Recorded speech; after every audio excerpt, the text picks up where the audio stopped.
Eu diria, o que, digamos, torna Michel Foucault um grande nome e o autor de uma obra absolutamente única no nosso mundo contemporâneo, é o fato de que ele empreende um certo tipo de trabalho histórico. Depois, um pouco mais tarde, a gente pode dar alguma caracterização mais técnica, mais precisa desse trabalho, mas que possui algumas especificidades. Por exemplo, não compreende a história da nossa sociedade, a história da nossa cultura, a história do nosso processo civilizatório como a história de um progresso, de uma trajetória linear e contínua, na qual, nessa linearidade, nós fôssemos progredindo cada vez mais. Acumulando conhecimentos e progresso. Ele Como, não vê dessa maneira. Não, é isso? como, por exemplo, se o século XVI fosse uma era de atraso em relação ao século XIX, o século XX uma superação do século XVIII, XIX, etc.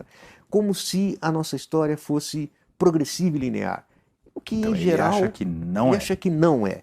Não há continuidade, não há linearidade, existem, ao contrário, rupturas, descontinuidades, escansões. Então existem momentos de pensamentos. Exato. E não necessariamente um é complemento ou superior ao outro. Exatamente. Ponto número 1. Ponto número 2. Isso talvez seja assim realmente o grande diferencial do Michel Foucault. Não existem entidades supra-históricas. Não quer dizer existem, isso? digamos, objetos que sejam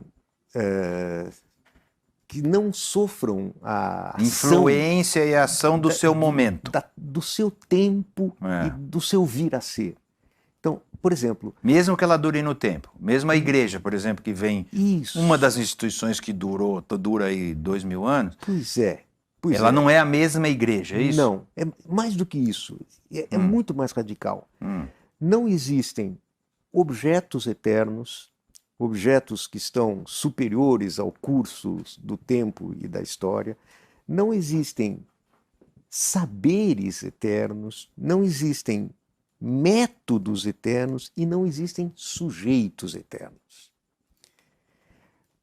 Uma das afirmações que traz a respeito de Foucault, ainda hoje, uma, digamos, estranheza grande e muita resistência é o fato de Foucault dizer que o homem foi inventado no século XVIII.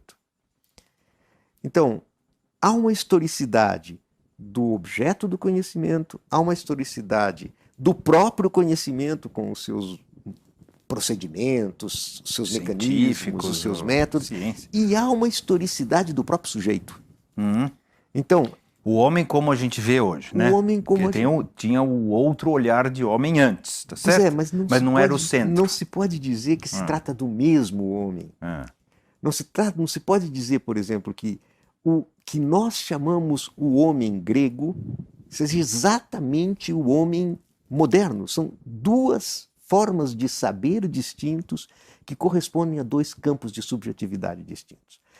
Isso mostra que talvez o diferencial do pensamento do Foucault, aliás, segundo a sua própria autointerpretação, é: se nós tivéssemos que caracterizar uma linha, um fio vermelho que atravessa o meu trabalho do começo ao fim, se poderia dizer: o meu pensamento é uma grande tentativa de fazer a história dos processos de subjetivação, a história dos modos de constituição do sujeito ao longo do tempo.